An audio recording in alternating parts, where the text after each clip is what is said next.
2009년 군산 공장의 컨베이어 벨트는 여전히 돌아가고 있었다. 초록색 병들이 줄지어 나왔다. 노동자들은 여전히 출근했다. 그러던 어느 아침 게시판에 공문 한 장이 붙었다. 두산 리코어 피지는 롯데그룹에 매각되었습니다. 파산이 아니었다. 적자도 아니었다. 모 회사가 팔아버린 것이다. 짐짝처럼. 불과 2년 전 두산 리코어 피지는 대한민국 소주 시장 2위였다. 매달 수백만 병이 공장을 떠났다. 그들이 만들어낸 것, 초록색 소주병은 아시아 주류 산업 전체를 바꿔놓았다. 모든 경쟁사가 따라했다. 오늘날 우리가 마시는 소주병의 색깔은 두산이 처음 만든 것이다. 그런데 2009년 병 위에 두산이라는 이름이 영원히 사라졌다. 어떻게 수백만 병을 찍어내던 소주 제국이 시장도 경쟁자도 아닌 자기 자신에게 무너질 수 있었을까? 답은 18년 전으로 거슬러 올라간다. 한강으로. 그리고 30톤의 독극물로. 1896년 서울 종로. 박승직이라는 청년이 작은 포목점 하나를 열었다. 비단과 무명을 팔던 그 가게가 훗날 대한민국 역사상 가장 오래된 기업 집단이 될 거라고는 아무도 몰랐다. 박승직 상점은 살아남았다. 일제강점기를 버텼고 해방을 맞았고 전쟁의 폐허 속에서도 문을 닫지 않았다. 1946년 창업주의 장남 박두병이 경영권을 이어받으며 회사 이름을 두산으로 바꿨다. 한 말 한 말 쌓여 큰 산을 이룬다는 뜻이었다. 이름처럼 두산은 조금씩 그러나 확실하게 쌓아 올라갔다. 그리고 1952년 두산은 결정적인 선택을 한다. 1933년 일본 기린맥주와 박승직 상점이 공동 출자해 세운 소화기린 맥주. 해방 이후 미군정에 잠시 접수됐다가 1948년 동양맥주로 이름을 바꾼 이 회사가 1952년 민간에 불화되며 두산의 품에 완전히 안겼다. 두산은 이 회사에 새 이름을 붙였다. 오비맥주, 오리엔탈 브루어리의 앞글자를 딴 이름이었다. 타이밍은 완벽했다. 한국 전쟁이 끝나고 나라는 재건에 나섰다. 공장이 돌아가기 시작했고 도시로 사람들이 몰려들었고 노동자들은 퇴근 후 맥주 한 잔을 원했다. 오비 맥주는 그 자리에 있었다. 1965년 오비 맥주는 국내 최초로 맥주 100만 상자 판매를 돌파했다. 1971년에는 최신 설비를 도입해 생산 라인을 대폭 확장했다. 1968년 수입 맥주가 들어오기 시작했지만 오비의 아성은 흔들리지 않았다. 한국의 경제 성장과 함께 맥주 소비가 폭발적으로 늘어났고 오비는 그 성장을 고스란히 흡수했다. 전성기의 오비 맥주는 국내 맥주 시장 점유율 70%, 2위 조선 맥주 훗날 하이트를 멀찌감치 따돌렸고 도매상들조차 조선 맥주를 홀대할 만큼 오비의 입김은 강했다. 1982년에는 아예 야구단까지 창단했다. 오비베어스. 브랜드가 스포츠팀이 될 만큼 오비 맥주는 대한민국의 일상 깊숙이 들어와 있었다. 두산의 자신감은 하늘을 찔렀다. 그들은 맥주의 핵심 경쟁력을 물이라고 믿었다. 물 맛의 자존심, 깨끗한 물, 좋은 물로 만든 맥주. 이 철학은 훗날 두산을 치명적인 아이러니 속으로 몰아넣는다. 하지만 그건 나중 이야기다. 1970년대와 80년대 두산은 맥주에 머물지 않았다. 코카콜라 국내 유통권을 따냈고 버거킹과 KFC를 들여왔으며 네슬레 코닥 샘엠과 손을 잡았다. 대한민국 소비자의 시장의 지도를 두산이 그리고 있었다. 그리고 1985년 두산은 소주 시장으로 눈을 돌렸다. 전라북도 군산. 1926년에 세워진 백화양조는 군산 지역의 터줏대감 양조장이었다. 일제강점기부터 청주와 소주를 빚어온 60년 역사의 회사. 두산은 이 회사의 경영권을 인수했다. 1990년 백화주식회사로 1995년 두산백화로 이름을 바꾸며 두산의 색을 입혔다. 그것으로 끝이 아니었다. 1993년 두산은 강원도 강릉에 경월을 품었다. 강원 지역 소주 시장을 장악하고 있던 경월은 그 자체로 하나의 문화였다. 강원도 사람들의 회식 자리, 명절 상차림, 고된 노동 끝에 한 잔, 경월 소주가 함께했다. 두산은 이 회사를 1995년 두산 경월로 개명했다. 이제 두산은 완성됐다. 맥주 오비와 소주 백화 경월과 청주를 모두 갖춘 종합 주류 제국. 전라도에서 강원도까지 공장이 돌아가고 있었다. 군산 공장, 강릉 공장, 충주 공장. 수천 명의 노동자들이 매일 병을 씻고 술을 채우고 상자를 쌓았다. 1985년의 두산은 몰랐다. 소주 사업부가 훗날 두산의 마지막 소비자의 자산이 될 거라는 사실을. 그리고 그 자산마저 결국 팔아치우게 될 거라는 사실도. 하지만 그 전에 두산에게는 정복해야 할 시장이 하나 남아 있었다. 초록색 병 하나가 아시아를 바꾸려 하고 있었다. 1994년 봄 두산음료 마케팅팀 회의실. 누군가 아이디어를 꺼냈다. 소주병 색깔을 바꿔봅시다. 초록색으로. 당시 소주병은 대부분 투명하거나 갈색이었다. 초록색이라니. 처음엔 고개를 갸웃하는 사람도 있었다. 그러나 논리는 단순하고 강력했다. 초록색은 자연을 떠올리게 한다. 신선함, 건강함, 깨끗함. 두산이 소주에서 강조하고 싶은 이미지와 정확히 맞아떨어졌다. 그렇게 세계 최초의 초록색 소주병이 탄생했다. 결과는 폭발적이었다. 소비자들은 초록색 병을 집어들었다. 편의점 진열대에서 식당 냉장고에서 눈에 띄었다. 깨끗하다는 이미지가 병 색깔만으로 전달됐다. 두산의 초록병 소주는 날개를 달았다. 그리고 경쟁사들이 움직이기 시작했다. 하이트진로의 전신 조선 맥주는 1998년 차미스를 출시하며 초록색 병을 그대로 채택했다. 두산의 전략이 옳다는 걸 경쟁자 스스로 증명한 셈이었다. 이후 롯데, 무학, 금복주, 한라산 대한민국 소주 브랜드들이 하나둘 초록색 병으로 갈아탔다. 초록색은 소주의 색이 됐다. 2009년 마침내 국내 200개 주요 소주 제조사가 자발적 협약을 맺었다. 모두 같은 규격의 초록색 360ml 병을 쓰기로 한 것이다. 서로 다른 회사의 빈 병을 수거해 재사용할 수 있게 됐다. 병 하나당 88원을 절약했다. 환경도 살리고 비용도 줄이고 소주 산업 전체가 효율화됐다. 이 모든 것의 출발점이 두산이었다. 1994년 군산 공장에서 처음 찍어낸 초록색 병 하나가 아시아 주류 문화를 바꿔놓은 것이다. 소주 시장에서 두산의 성장은 거침없었다. 백화양조와 경어를 합친 두산의 소주 생산력은 막강했다. 군산 공장은 전라도 시장을 장악했고 강릉 공장은 강원도를 텃밭으로 삼았다. 충주 공장은 중부 내륙을 커버했다. 두산은 여기서 더 나아갔다. 프리미엄 소주 시장에 도전장을 냈다. 천인지오 두산이 공들여 만든 증류식 소주였다. 희석식 소주가 주류인 시장에서 전통 방식으로 증류한 고급 소주를 내세운 것이다. 일품 진로에 정면 도전하는 야심찬 시도였다. 처음 이름은 천지인이었지만 상표권 문제로 천인지오로 바꿔 출시됐다는 뒷이야기도 있다. 두산은 단순한 소주 회사가 아니라 품격 있는 주류 기업이 되려 했다. 1997년 두산 리커 비지는 국내 소주 시장 2위였다. 진로 다음이었다. 수백만 병이 매달 공장 문을 나섰다. 군산, 강릉, 충주 세 공장의 컨베이어 벨트는 쉬지 않았다. 수천 명의 노동자들이 교대로 일했다. 경월 소주에서 시작한 강원도 핸드볼 팀은 두산의 이름을 달고 전국을 누볐다. 브랜드는 스포츠로, 지역 문화로, 사람들의 일상으로 스며들었다. 두산 리커 BCG는 단순한 소주 회사가 아니었다. 하나의 생활이었다. 그러나 1997년은 두산에게 두 개의 얼굴을 가진 해였다. 한쪽에선 소주 공장이 풀가동됐다. 다른 한쪽에선 대한민국 경제 전체가 절벽 끝으로 달려가고 있었다. 11월 IMF 구제 금융 신청, 원화 가치 폭락, 수십 개의 대기업이 흔들렸다. 그리고 두산도 흔들렸다. 하지만 진짜 균열은 IMF보다 6년 앞서 시작됐다. 1991년 봄 구미의 한 공장에서 두산이 가장 자랑스럽게 여기던 것, 물이 독이 된 날부터 그 이야기를 이제 해야 할 시간이다. 1991년 3월 14일 밤 10시 경상북도 구미공단 두산전자 공장 한편에서 파이프 하나가 조용히 균열을 일으켰다. 베이클라이트 생산 라인으로 이어지는 페놀 용액 저장 탱크의 연결관이었다. 균열은 소리 없이 벌어졌다. 아무도 몰랐다. 아니, 몰랐다기보다 알면서도 방치했다는 정황이 나중에 드러났다. 그날 밤 10시부터 다음날 새벽 6시까지 8시간 동안 30톤의 페놀이 낙동강으로 흘러들었다. 낙동강. 대구에서 부산까지 경상도 전체를 관통하는 이 강은 천만 명의 식수원이었다.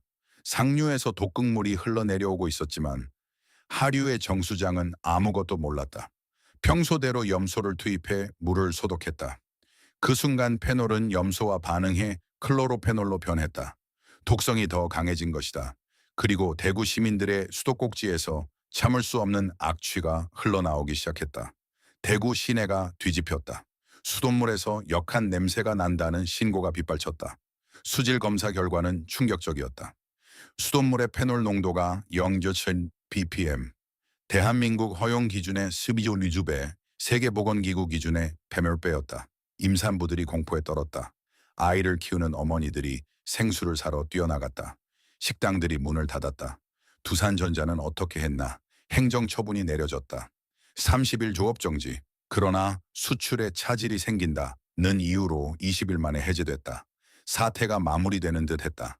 그런데 한 달 뒤인 4월 22일 같은 공장에서 또다시 페놀이 유출됐다. 이번엔 1.3톤 규모는 작았지만 파장은 더 컸다. 국민들은 깨달았다. 이건 실수가 아니다. 반복되는 무시다. 분노가 폭발했다. 박용곤 두산그룹 회장이 자리에서 물러났다. 환경부 장관이 경질됐다. 환경부 차관도 옷을 벗었다. 두산전자 공장 관리자 15명이 구속됐다. 공장은 64일간 강제 폐쇄됐다. 한국환경운동단체는 이 사건을 1950년대 이후 최악의 환경오염 사건 10위 안에 드는 사태로 기록했다. 그러나 법적 처벌보다 더 무서운 것이 기다리고 있었다. 불매운동.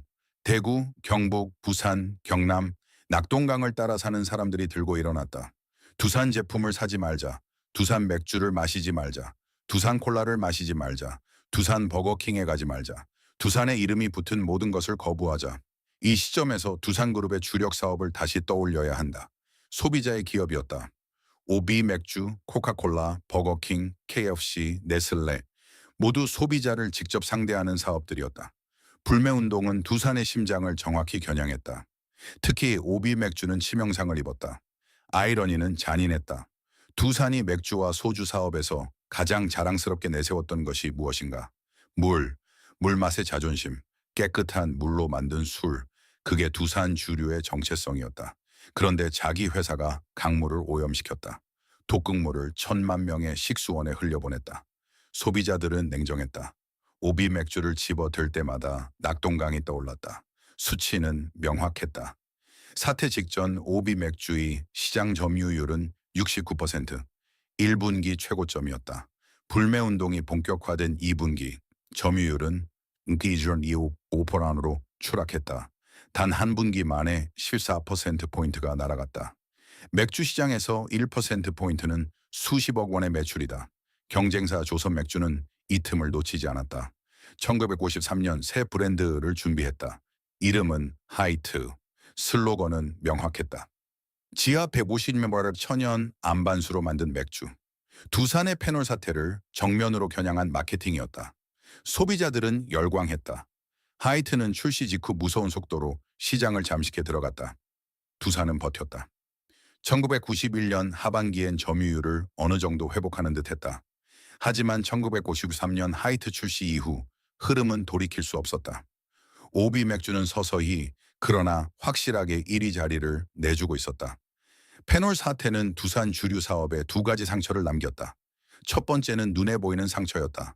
점유율 하락, 매출 감소, 브랜드 이미지 훼손. 이건 시간이 지나면 어느 정도 회복할 수 있었다. 두 번째는 보이지 않는 상처였다. 두산 경영진의 마음속에 심긴 불안감. 소비자의 사업은 위험하다. 소비자의 감정 하나에 모든 게 흔들린다. 이 사업 구조로는 언젠가 한계가 온다. 이 생각은 씨앗처럼 심겼다가 6년 뒤 IMF 위기 때 싹을 틔운다. 1991년의 낙동강은 두산 리코피지에게 직접적인 타격을 입히지 않았다. 소주 공장은 계속 돌아갔다. 초록색 병 아이디어는 3년 뒤에 나왔고 시장 2위 자리는 유지됐다. 그러나 뿌리가 썩기 시작했다. 두산이 소비자의 사업에서 손을 떼기로 결심하는 순간 리코피지는 가장 먼저 버려질 운명이었다. 그 결심이 언제, 어떻게 굳어지는지 그 이야기가 바로 다음에 온다. 1997년 11월 대한민국이 IMF의 손을 내밀던 그 겨울이다. 1997년 11월 21일 대한민국 정부는 IMF의 구제금융을 공식 신청했다. 외환 보유고가 바닥났다. 원화 가치는 반토막이 났다. 대우, 한보, 기아, 익숙한 이름들이 연달아 쓰러졌다. 30대 재벌 중 절반이 흔들렸다.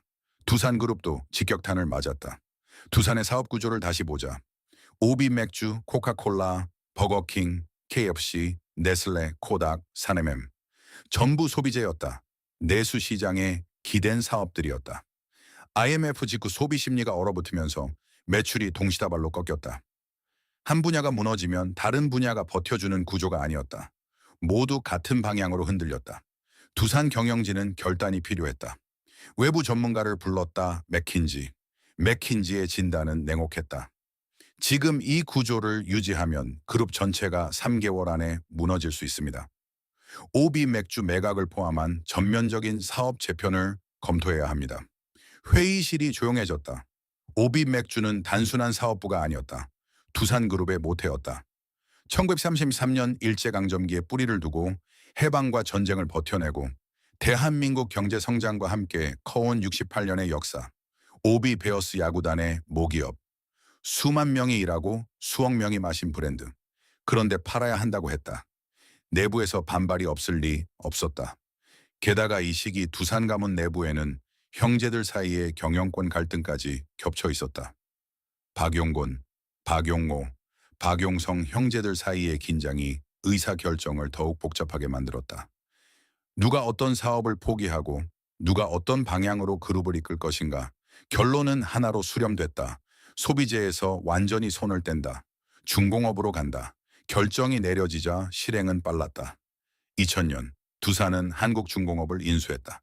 발전소, 담수화 설비, 중장비, 국가 인프라를 짓는 사업이었다. 소비자의 감정에 흔들리지 않는 사업, 불매운동 따위가 통하지 않는 사업, 두산이 원하는 방향이었다. 그리고 2001년 드디어 그날이 왔다. 오비 맥주 매각 68년. 두산이 오비 맥주를 품에 안고 있던 시간이다. 한국 최초로 100만 상자를 팔던 맥주, 시장 점유율 70%를 찍던 맥주, 야구단을 낳은 맥주, 그 오비 맥주의 지분을 벨기에계 다국적 주류 기업에 넘겼다. 두산의 손을 떠났다.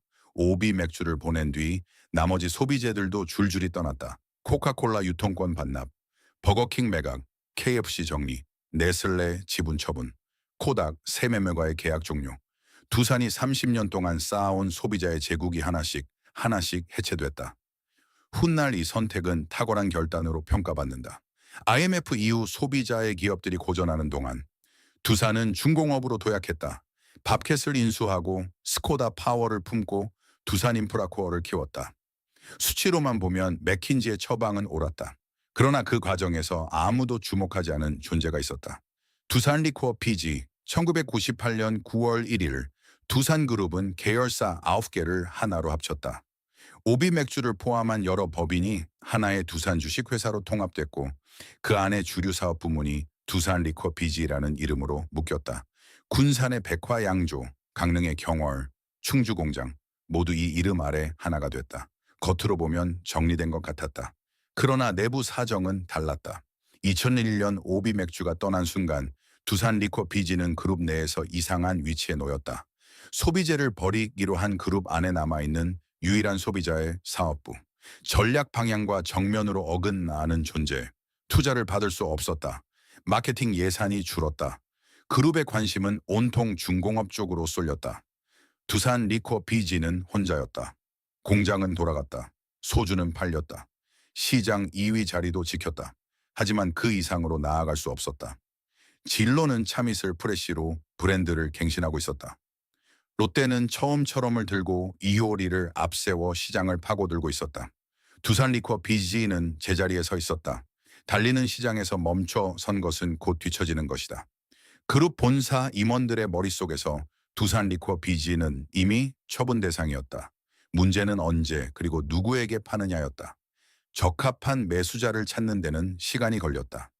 주류 사업에 관심이 있고 기존 브랜드를 흡수할 역량이 있고 충분한 자금력을 갖춘 기업. 조건에 딱 맞는 상대가 있었다. 롯데그룹. 식품과 유통의 강자. 음료 시장에서 이미 칠성사이다와 펩시로 자리를 잡은 롯데 칠성금융. 여기에 소주까지 더하면 주류 포트폴리오가 완성된다. 롯데는 오래전부터 소주 시장을 노리고 있었다. 2006년 처음처럼을 출시하며 시장에 발을 들였지만 단번에 시장을 장악하기엔 역부족이었다. 두산 리코 PG를 통째로 가져오면 이야기가 달라진다. 협상은 물밑에서 시작됐다. 두산 리코 PG의 공장 노동자들은 몰랐다. 2007년에도 2008년 최도 컨베이어 벨트는 여전히 돌아가고 있었고 초록색 병은 여전히 줄지어 나오고 있었다. 그들은 그저 이랬다. 군산에서, 강릉에서, 충주에서. 하지만 그들의 운명은 이미 다른 곳에서 결정되고 있었다. 2011년 오비 맥주가 떠났다. 두산 리커 BG는 그 빈자리를 바라봤다. 68년 역사에 형이 짐을 싸서 나간 것이다. 이제 두산의 주류 사업은 소주뿐이었다. 군산, 강릉, 충주 세 공장이 전부였다. 그룹의 지원은 줄었지만 시장은 기다려주지 않았다. 싸워야 했다. 혼자서.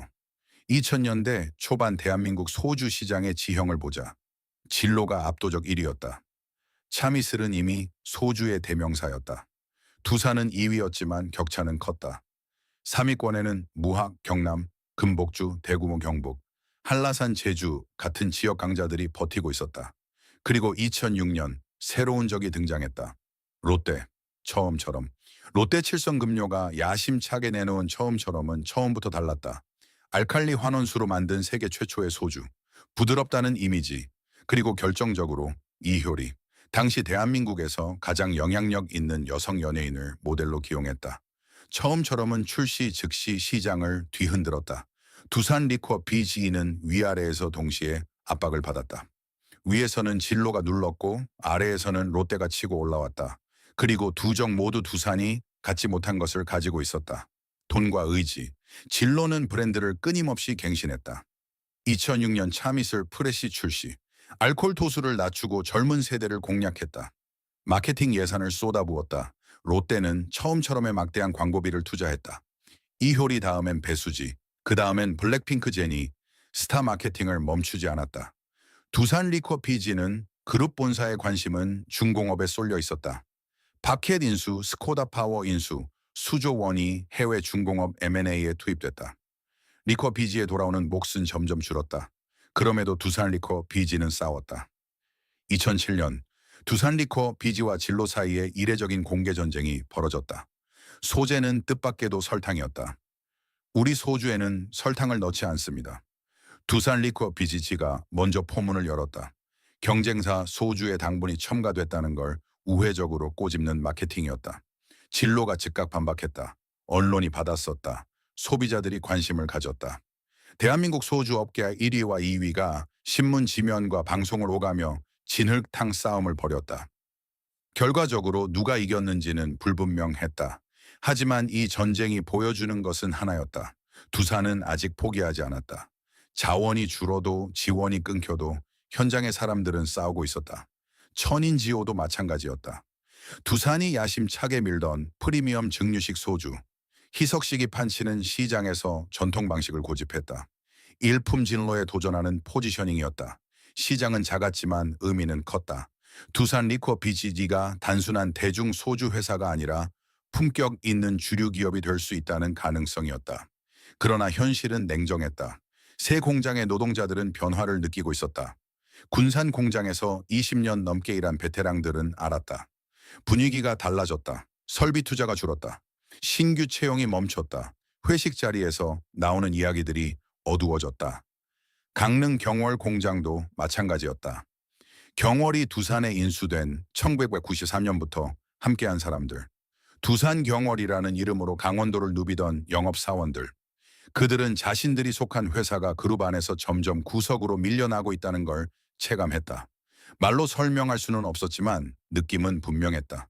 우리가 다음 차례다. 2008년 가을 세계가 흔들렸다. 9월 15일 리먼 브라더스가 파산 신청을 했다.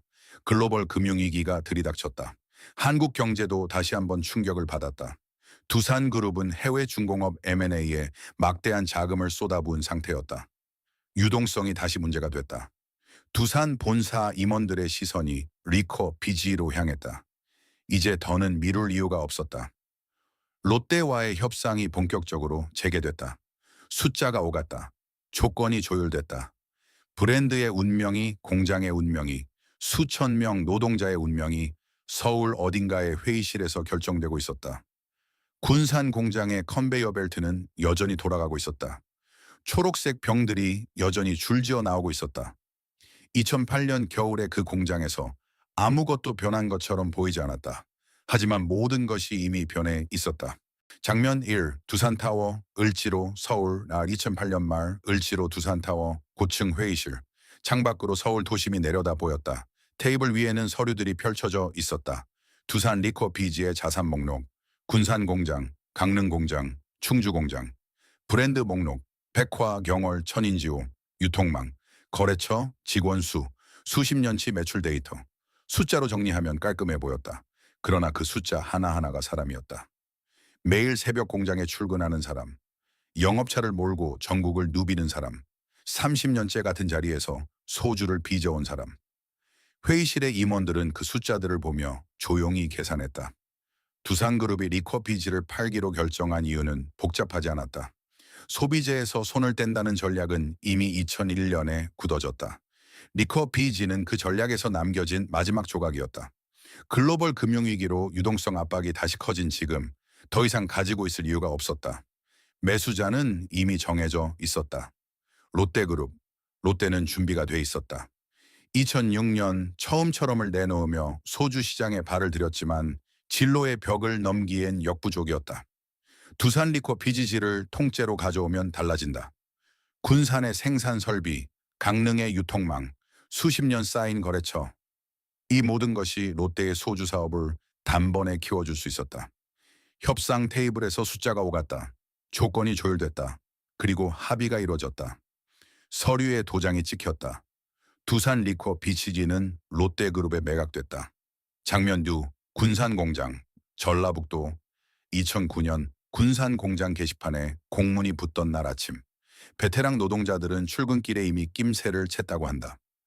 관리직 직원들의 표정이 달랐다. 평소와 다른 긴장감이 복돼 흘렀다. 그리고 공문이 붙었다.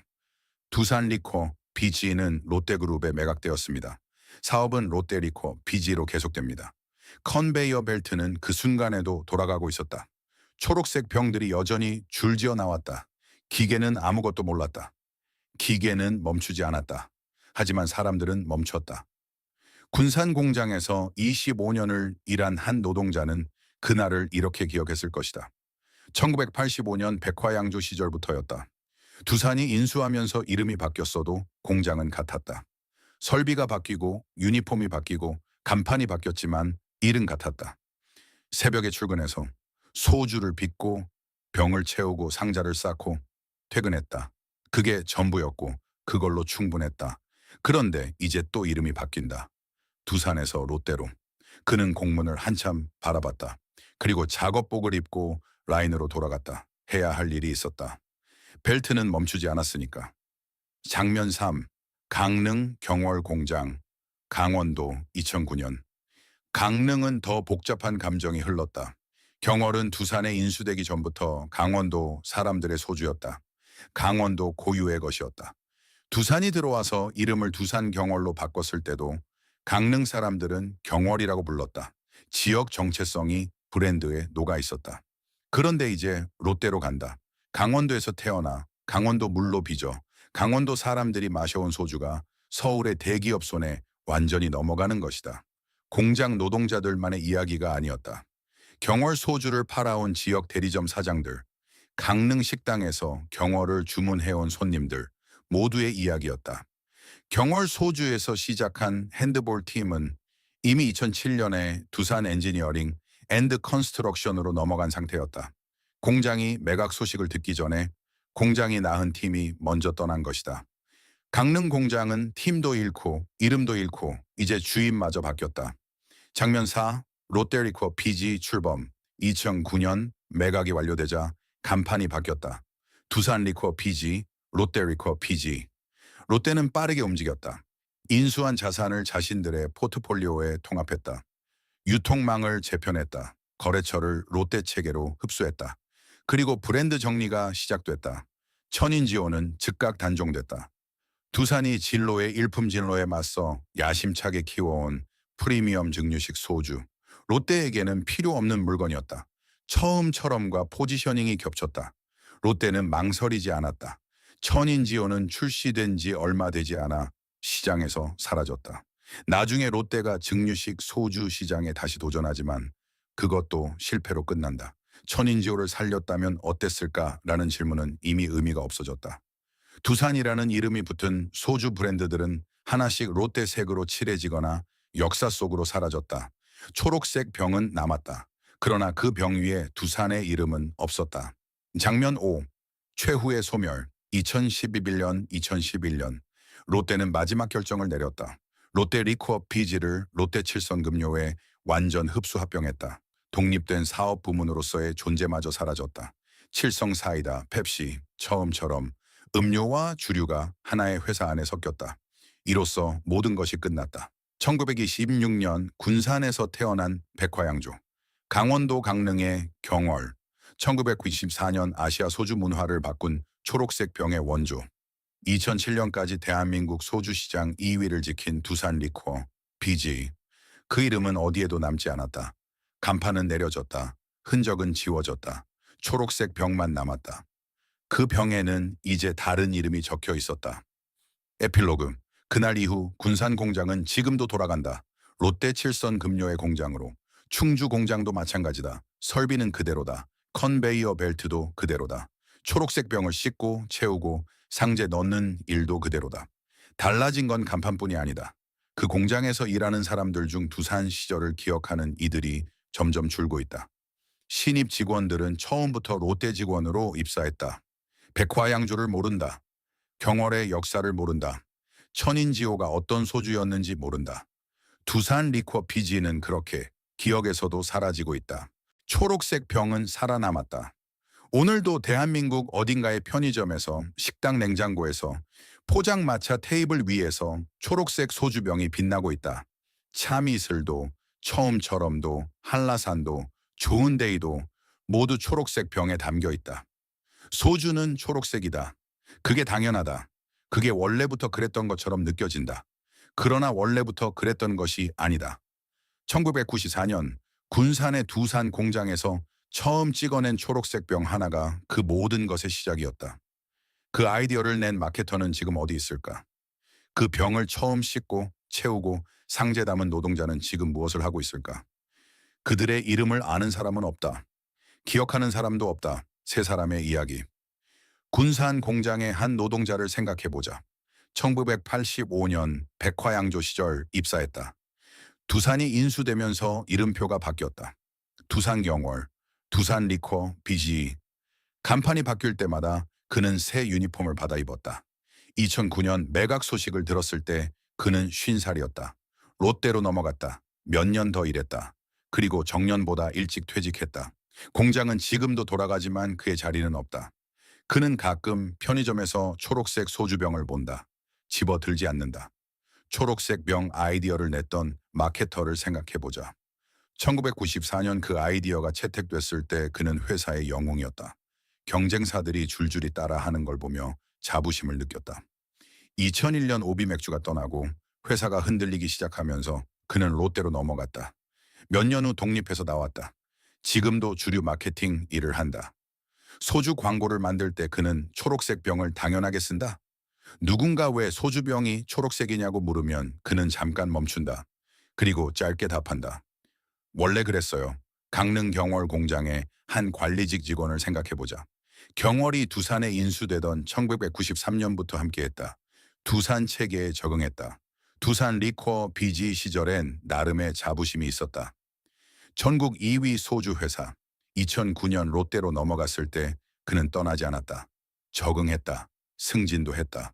지금은 롯데 칠선 금료 간부다. 회식 자리에서 두산 이야기는 꺼내지 않는다. 꺼낼 이유가 없다. 세 사람의 이야기는 다르다. 그러나 결말은 하나다. 두산 리코어 BG는 그들의 삶에서 지워졌다. 브랜드의 운명도 다르지 않았다. 천인지오는 롯데 인수 직후 단종됐다. 두산이 일품 진로에 맞서 키워온 프리미엄 증류식 소주. 시장은 작았지만 가능성이 있었다. 롯데는 그 가능성을 보지 않았다. 처음처럼과 포지셔닝이 겹친다는 이유로 정리됐다. 롯데는 나중에 증류식 소주 시장에 다시 도전하지만 번번이 실패했다. 천인지오가 쌓아온 것들은 계승되지 않았다. 백화의 이름은 흔적만 남았다. 백화 양조 시절부터 이어온 청주 브랜드 백화수복은 오늘날 롯데칠성금요 주류 비지 제품으로 살아있다. 병 뒤에 1926년 창업이라고 적혀 있다. 하지만 그게 두산과 연결된다는 걸 아는 소비자는 거의 없다. 경월이라는 이름도 강원도 일부 지역에서 명맥만 유지되다 결국 역사 속으로 사라졌다.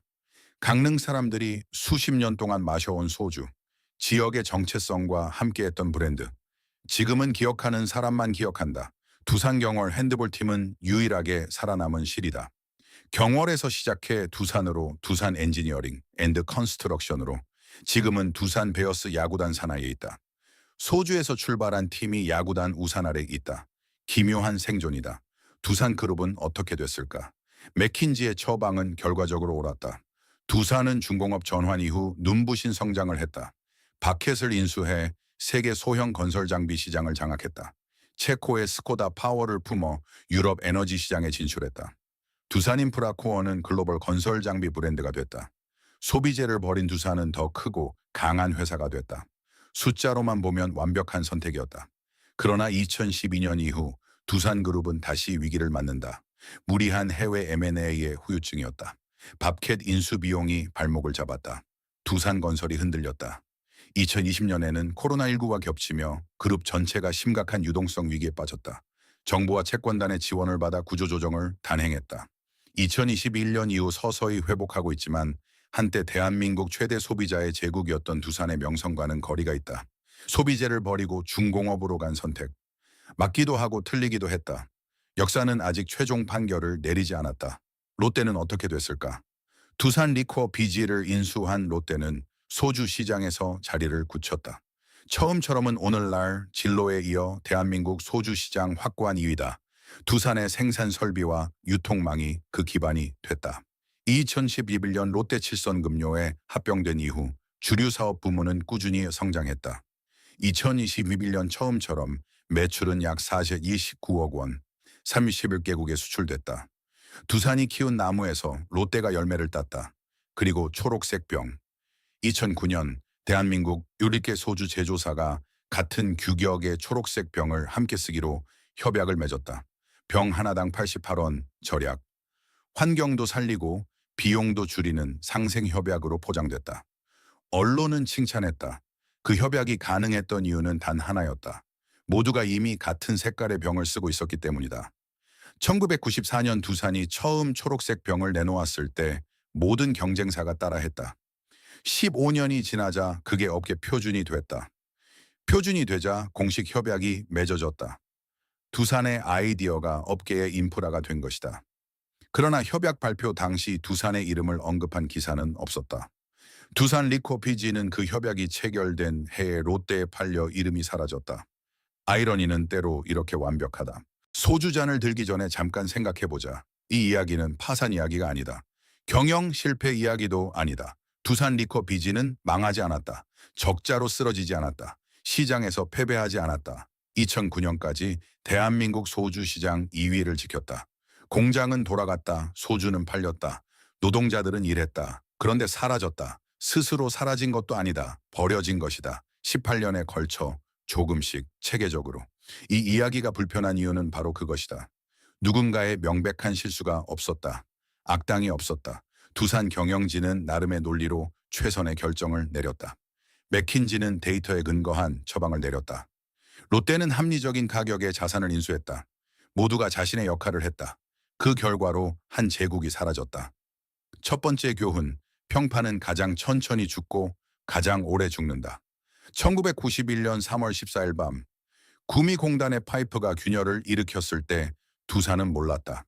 그날 밤이 18년 후 군산 공장 게시판에 붙을 공문의 첫 번째 문장이 되리라는 것을.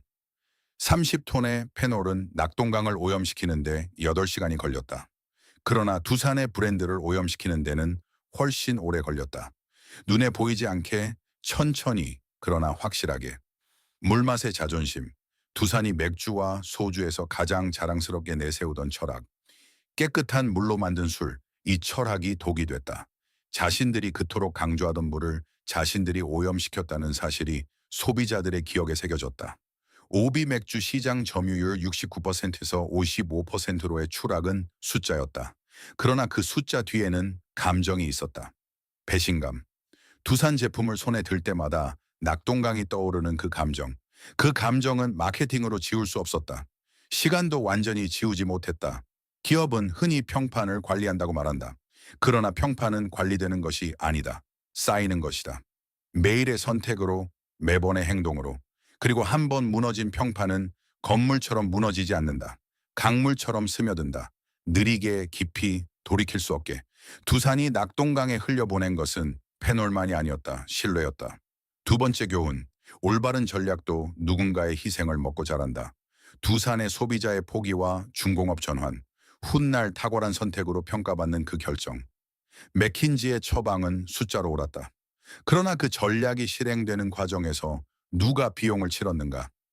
임원들이 아니었다. 전략을 세운 컨설턴트들이 아니었다. 군산에서, 강릉에서, 충주에서 새벽마다 공장에 출근하던 노동자들이었다. 자신이 어떤 전략의 체스판 위에 올려진 말인지도 모른 채 그저 일했던 사람들이었다. 두산 리코어 BG 노동자들은 아무것도 잘못하지 않았다. 소주를 잘 만들었다. 시장 2위를 지켰다. 초록색 병이라는 혁신을 만들어냈다. 그럼에도 버려졌다. 그룹의 방향이 바뀌었다는 이유만으로. 이것은 두산만의 이야기가 아니다. 기업이 전략적 전환을 할 때마다, 구조 조정을 할 때마다 반복되는 이야기다. 회의실의 숫자가 현장의 사람보다 더 크게 말한다. 전략은 인간의 언어로 쓰이지만 실행은 인간의 삶을 건드린다. 전략이 옳다고 해서 그 과정이 공평한 것은 아니다. 세 번째 교훈. 혁신을 만든 자가 혁신의 수혜자가 되지 못할 수 있다. 1994년 두산이 초록색 소주병을 처음 내놓았을 때 그것은 단순한 마케팅 아이디어가 아니었다. 소주라는 술의 이미지 자체를 바꾼 혁신이었다. 소주는 초록색이 됐다. 건강하고 신선하고 현대적인 이미지가 초록색 병에 담겼다. 경쟁사들이 따라했다. 업계 표준이 됐다. 2009년 6개사 공동협약으로 제도화됐다. 그 혁신 덕분에 오늘날 소주 산업 전체가 혜택을 보고 있다. 병 재사용으로 연간 수십억 원을 절약한다. 초록색이라는 통일된 이미지로 소비자 인식이 강화됐다. 한국 소주가 세계 시장에서 하나의 카테고리로 인식되는데 초록색 병이 기여했다. 그러나 그 모든 혜택을 거두는 회사 목록에 두산의 이름은 없다. 혁신은 혁신을 만든 자의 것이 아닐 수 있다. 아이디어는 떠나보낼 수 있지만 이름은 지울 수 있어도 만들어낸 가치는 사라지지 않는다. 다만 다른 사람의 주머니로 들어갈 뿐이다. 마지막으로 이 이야기의 진짜 주인공에 대해 말하고 싶다. 두산그룹 회장도 아니다. 맥킨지 컨설턴트도 아니다. 롯데그룹 인수팀도 아니다. 군산 공장에서 25년을 일한 그 노동자다. 강릉에서 경월소주 영업차를 몰고 강원도 구석구석을 누비던 영업사원이다. 충주 공장에서 밤새 컨베이어 벨트를 지킨 교대 근무자다. 1994년 초록색 병 아이디어를 회의실에서 꺼낸 마케터다. 이들이 두산 리코 BG를 만들었다. 이들이 초록색 병을 만들었다. 이들이 시장 2위를 지켰다. 이들이 그 제국의 실체였다. 그리고 이들의 이름은 어디에도 기록되지 않았다. 오늘 밤 누군가 초록색 소주병을 집어든다. 편의점에서, 식당에서, 포장마차에서 소주를 따른다. 잔을 기울인다. 아무 생각 없이 마신다. 그 초록색이 어디서 왔는지 모른다. 1994년 군산의 한 공장에서 시작됐다는 것을, 두산이라는 이름이 그 병 위에 처음 새겨졌다는 것을, 그 이름이 지금은 사라졌다는 것을. 모르는 게 당연하다. 기억은 강하지 않다. 브랜드는 더 약하다. 이름은 가장 먼저 사라진다. 하지만 초록색은 남아있다. 그것으로 충분한지는 각자가 판단할 일이다.